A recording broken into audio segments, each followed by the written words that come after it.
Welcome back, everybody, to another episode of Command Center. We would like to play our favorite commander, maybe even yours, front and center. And you know we can't do that unless we play those three unexpected letters, E-D-H.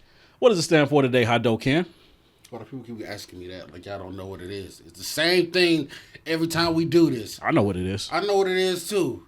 All right, it stands for entertaining degenerate habits. That's right. Sometimes when we play Commander or any other of those lesser formats, sometimes we get upset. Sometimes we get tired. And you know what? But before we explain how we really feel, we need to give a shout out to one of our patrons. That's right. Anytime we get new patrons, we always want to shout you out for joining the Menace Squad. And today we are shouting out Christopher. First of all, Christopher, thank you for believing in what we do and contributing to the Menace Squad. Because you decided to shout us out, we got to shout you out. Yep. So we always want to shout out our patrons' favorite commander. And Christopher's favorite commander is Taniwha. You might be asking yourself, what is a Taniwha? Never heard of it. It sounds like a Pokemon that you have to beat to evolve. It does sound like a Pokemon, and it looks like a Digimon. All right, so Taniwha is 3 and 2 blue. It's a legendary creature serpent, which has trample. It's a 7/7, and it has double phasing, and I'll explain that in a second. So, wait, phasing, isn't that an Archer content? Like, we're not going to talk about phasing? No. You're thinking about phrasing. Same difference. Okay, just missing a letter. So phasing, basically, before your untap step, you either go bloop or you go pop. All right, so what happens is you either leave the battlefield, but not really leave, or you come back to the battlefield, but not really come back. It's like a magic trick. You know what I mean? Now you see me, now I screw you. Yeah, something like that. Who thought this was a good idea? But that back in the day when Richard Garfield decided to make this game called Magic, he used to experiment with LSD. Can you say LSD, kids? LSD. DSL. All right, so those are something else. Man, women who are never mind. Wait, I thought we were talking about dial-up and DSL, like internet. Yeah, I don't know what you're dirty mind. Yeah. They get brought to the yard. Anyhow, it also has at the beginning of your upkeep. My milkshake brings them to the yard, sir. Sorry. So at the beginning of your upkeep, also all of your lands phase out as well. Why would you play this card? I don't know, Christopher. You're a monster. Yeah, it's Christopher. I like the way you tether ball right here, and I understand the way you play. So, but I don't understand what your commander does. But thank you. We still love you. Anyway, we appreciate it, and thank you for believing in us. But today we were sitting around playing Commander, and we looked up and thought, man, we petty. Man, we have an entire channel dedicated to being petty called Commander Petty. Yeah, but we petty as hell. And sometimes it doesn't get triggered until somebody does something in particular. So it could be anything as playing a land sideways or upside down or backwards or anything that I do in particular that triggers this.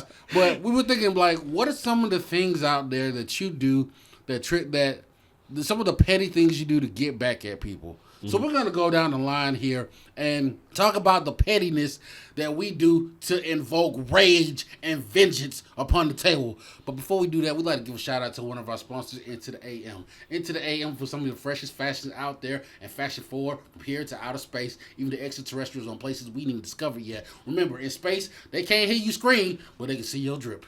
That's right. Drip, drip. All right, Derek, start us off on how you... be petty. I don't know. I think that's the simplest way to say it. It is the simplest way. And I have so many ways to be petty. When I started thinking about this video, I realized just how petty I am. And I think one of my favorite ways is if I attack you with a mana dork, you know I am pissed. If it's like early in the game and I'm dropping a Llanowar Elves or I'm dropping one of those overbroken cheating green cards. Little Steve or something like that. Yeah, like little Steve. And you do something, maybe you're one of those people that just drops like a mana crypt on turn 0 or you're trying to like mana vault and ramping out all this crazy stuff and I see you, I won't be able to stop you because I don't really have all those fancy cards to do turn 1 removal. But what I will do is show you I disapprove, and that little Llanowar Elf is going to smack you straight in the face. 4-1. What is but the 1 matters. It's 1 out of 40. It's a percentage. It's small increments. That's right. It's showing dominance. That's pretty much just what it's doing. It's go over the field. It's like, take this. Yeah, it's 1 point of damage, but it's 1 point of damage you're going to feel. I understand that. That's some pretty petty stuff. What about you, Sid? All right, so one of my petty things that I do, I always like to swing a little early too, but it's usually something that sets me off, and that's when certain commanders show up to the table. Talking about you, Kalia. Talking about you, Marin.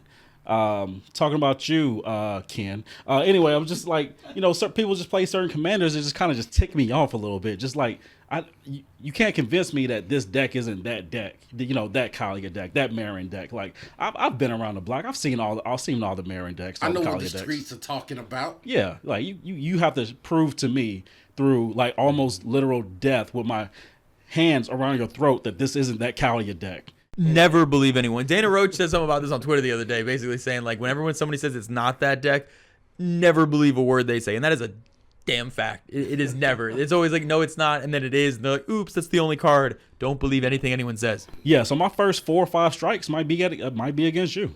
You playing that commander, I'm coming at you until I feel like you're in a reasonable life total.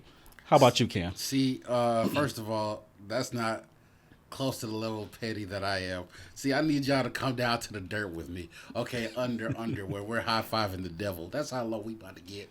So I like to one-sided obliterate one person. And I love it after they have those fast mana turns where they get the Soul Ring and the Crypt and the Ristic Study. I like to play one-side devastating cards like Decimate, where I choose a land, an artifact, an enchantment, and a creature. You want me to tell you how petty I am? I will play an enchantment of my own or anything that's missing, so I can make sure I blow up everything.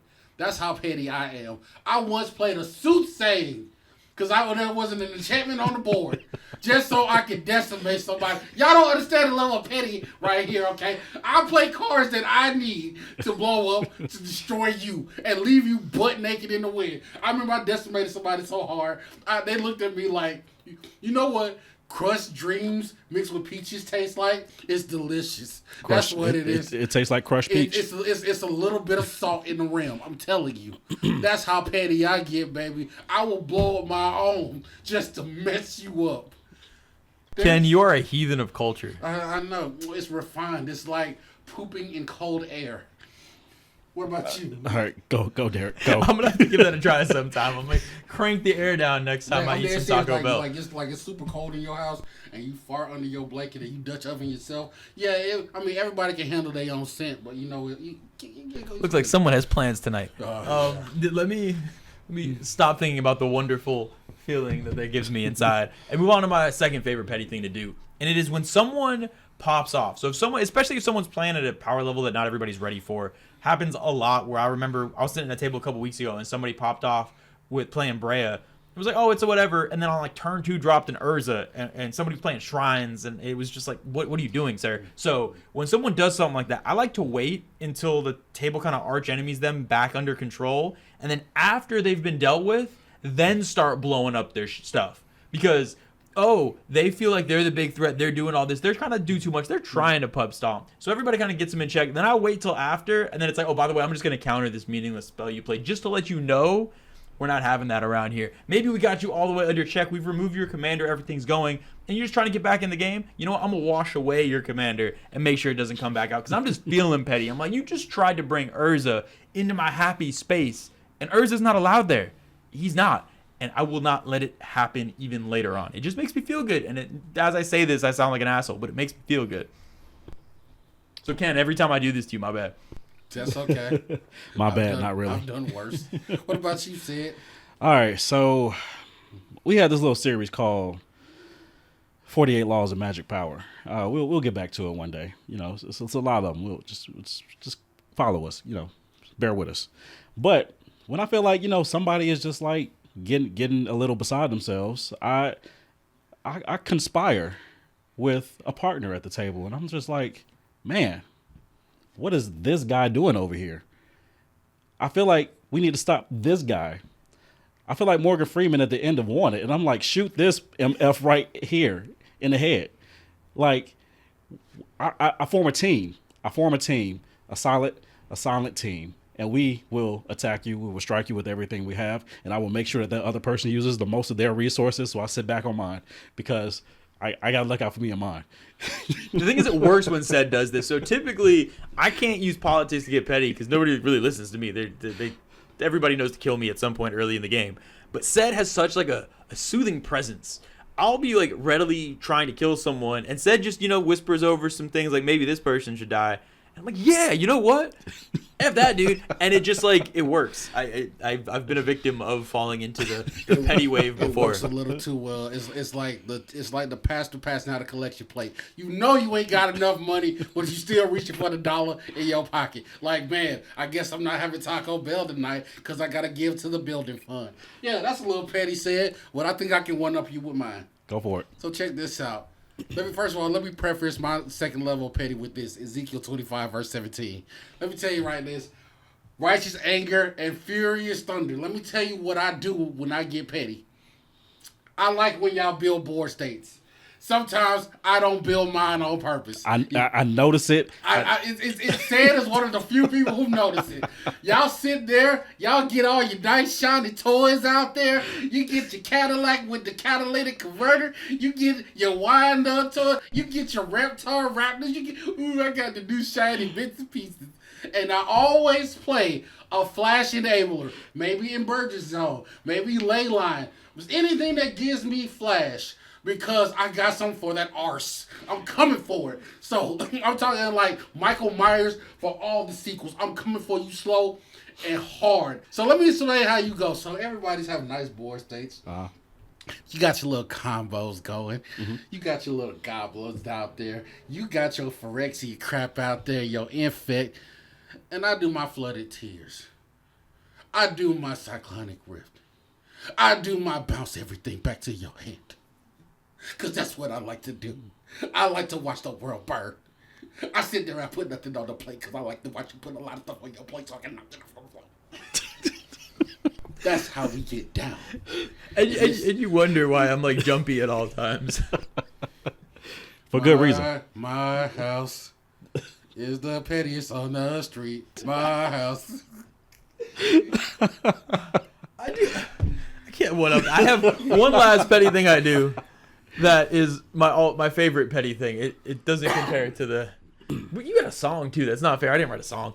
Now, my favorite thing to do to be petty is if someone has... Similar to my previous petty point, it typically happens when people pop off too fast or do some things that I'm not feeling.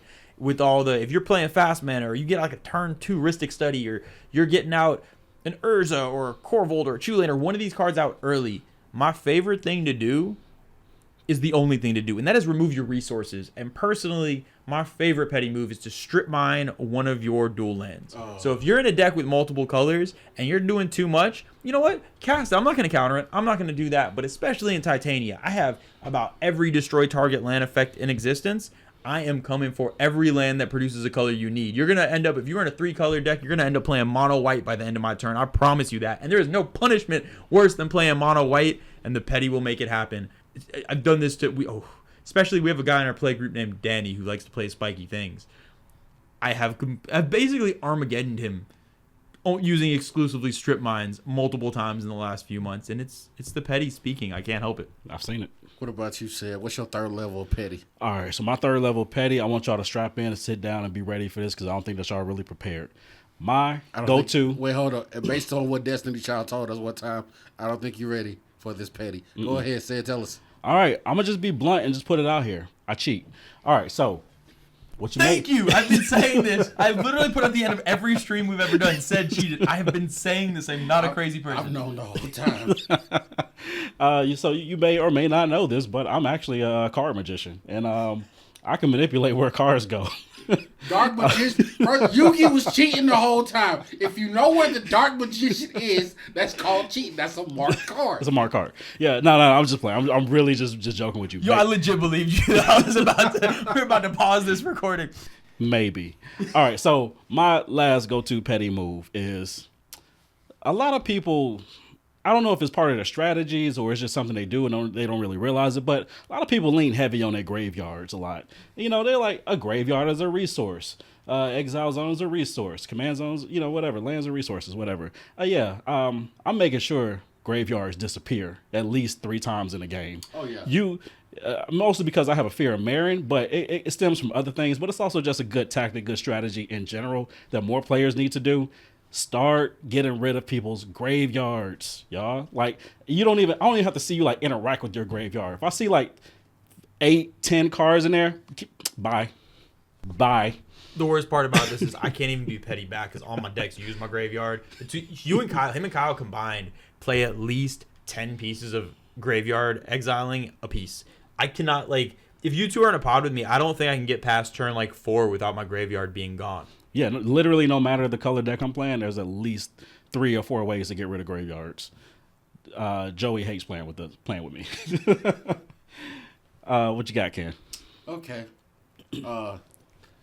Sit down and learn Padawans because the Jedi's about to tell you how you truly feel petty.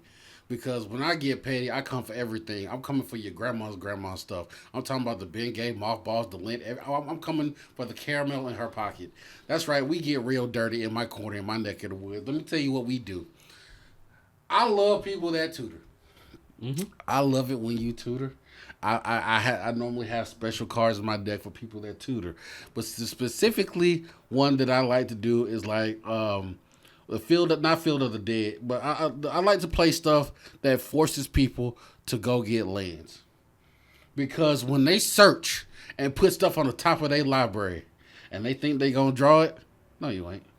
Just gonna shuffle it right back up. You're gonna shuffle it right back up. So when they put those little search effects, I keep cards on me like a fertilid. I'll keep stuff that makes you target a player and make them get it. If I have something that says target player, I ain't targeting myself. I'm targeting you. Oh, what? You gonna draw 3 cards and you gonna take this damage. That's right. Anytime I give a gift, it comes with something stanky on top. Most likely a pimp slap. That's right. I give and I give. But mostly it's a foot and it's going sideways. Mm-hmm. Wind chamber, baby. I only got one target. Only one target. You can keep the shoe.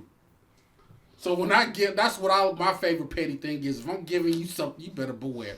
You better have a receipt and a return label to bring it right back, because that's the only way you're getting it off me. And y'all wonder why I have trust issues. All right. Any more? Any others? There's a lot of other things. There's a whole list. Sometimes I just play with my lens. I'm gonna be 100% honest. I just turn my lens different ways just to piss y'all off. Olivia Gobert Hicks definitely notices, and she calls it out even without you being around. Like, she was just, you heard this guy named Hado Ken, like, this monster, this menace to society turns his lens at a 32-degree angle when he plays them. I'm telling you, between J. Jonah Jameson had issue with Spider-Man and me, because both of us are menaces out here. I'm telling you. Yeah, I would say one of the last things I do, I definitely don't care about lands myself. So I not purposely, I just don't really care. Like, I have mismatched basics everywhere. I don't care. I don't care. I do not care. Oh, but my next petty trick, y'all gonna have to watch and see, because I discovered something new. And when y'all see what I do next, the Magic community is going to be horrified. So the next time we play Commander, we're gonna have to form a committee. Yeah. Like they're gonna have to ban Ken. Like Shell and everybody else on the Magic community is gonna be like, ban Ken. So the next time we do our streaming and we're all on there, I'm gonna do it. And you know what? I'd like to apologize now to absolutely nobody, because this is going to happen. Ken, I don't understand. You already don't wear pants. What else? Second verse, it gets worse. A wise man once said, it gets worse. It gets no better than this. And we're going to live up to this. Okay. All right. How about we close this out? Yeah. If you want to buy any of the 75 counterspells you need in a deck to defend yourself against Ken, head on over to TCG Player and use our affiliate link down below to help support us, because we love you. We would love that. Also, this is coming in the works, but there's a convention coming up in Utah. Utah, you say? In Utah, Salt Lake City, home of the Taffy, I think. So out there, that convention is going to be some heavy hitters and some big names, some of which we can't even say right now. But stay tuned, coming soon, because we got some promos for you, and we got some updates coming for you, because we are going to turn it out. Utah is going to be known for 2 things: this Magic convention and KFC. Wait, is that for where KFC is from? I don't think there's a U in KFC. You just got to believe harder. But yeah, check out the link in the description. We have a code for us as well. Buy your tickets, come hang out with us, and see the Pretty in real life. Like and subscribe, but until next time, you can get fried chicken from Utah. Would you, though?